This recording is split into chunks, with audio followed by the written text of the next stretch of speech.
Presidente, allora, ben ritornato.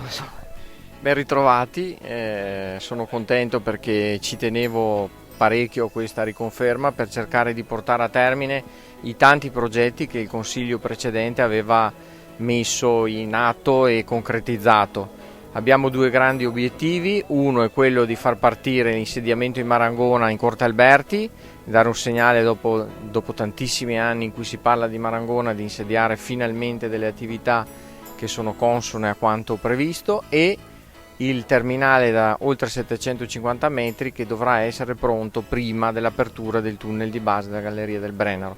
Questi sono i miei due obiettivi principali ai quali ci sto lavorando da tanti anni, e per cui era un piacere per me riuscire ad arrivare a conclusione di questo percorso. Insomma, perché dobbiamo porci dei limiti, cerchiamo di fare il meglio che possiamo. Se abbiamo fatto bene nell'anno della pandemia, perché ricordo che il bilancio che abbiamo presentato era quello dell'anno della pandemia, speriamo, ci auguriamo e faremo di tutto perché i prossimi bilanci siano ancora più importanti. A livello di, chiaramente, la parte terminalistica dovrà vedere la nascita del nuovo terminale per poter spostare tutta una serie di attività e di treni in quella posizione.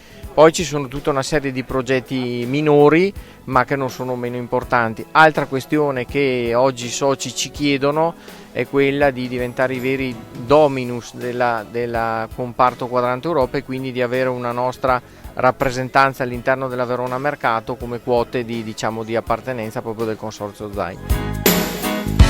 Si riparte perché c'è una nuova stagione da cominciare. Sì, insomma, per me ho fatto il giro di tutti ormai, ho fatto il consorzio prima, Quadrante Servizi, quindi ho il quadro completo della situazione.